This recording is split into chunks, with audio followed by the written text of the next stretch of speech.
Hey everyone, James Lynch here doing a quick reaction video to the news that Payton Talbott has his next opponent booked and he's going to be taking on Felipe Lima. What is the UFC doing? This is like not an easy fight for Payton Talbott whatsoever.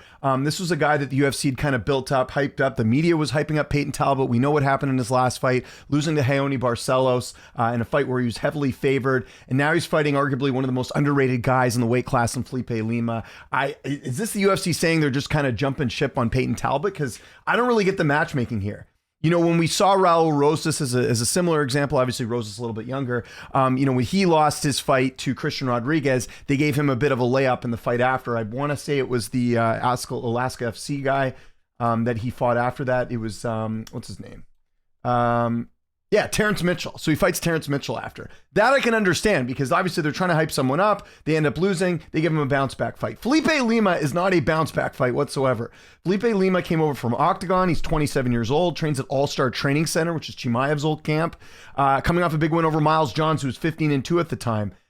This is a tough outing for Payton Talbott, in my opinion, and a fight that I don't honestly think he's going to win. I think Felipe Lima will be the favorite, and I think he's going to go out there and probably win this fight. Now, Payton Talbott, we know the story with his last fight, 26 years old, coming off a loss to Raoni Barcelos, where he got dominated in every aspect, and he was a minus 1150 favorite.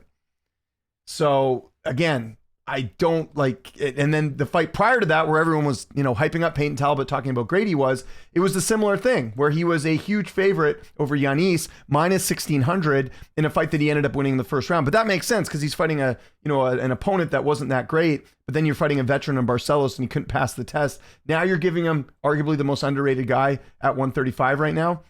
That's a really tough test here. So I don't know what the UFC is doing. This kind of tells me that they're kind of abandoning the Payton Talbott experiment because I don't really see the upside in him fighting someone that is, you know, so good, in my opinion, in Felipe Lima.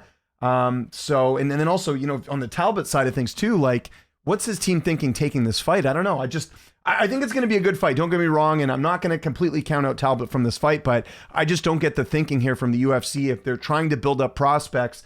And, you know, they're trying to, make good on their, their assets, so to speak. It just doesn't make much sense here, giving him a guy like Felipe Lima after such a tough loss there. And don't think I'm alone here. If you look at the comments here, the fall of Payton Talbott, not an easy bounce back. I'm not going to count out Talbott in this fight, but I just don't get why they're giving him this fight.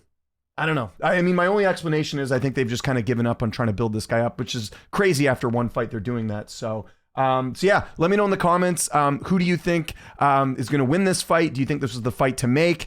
Make sure you follow me on Twitter, TikTok, Instagram, @LynchOnSports. My name is James Lynch. Thanks so much for watching, and I'll see you next time.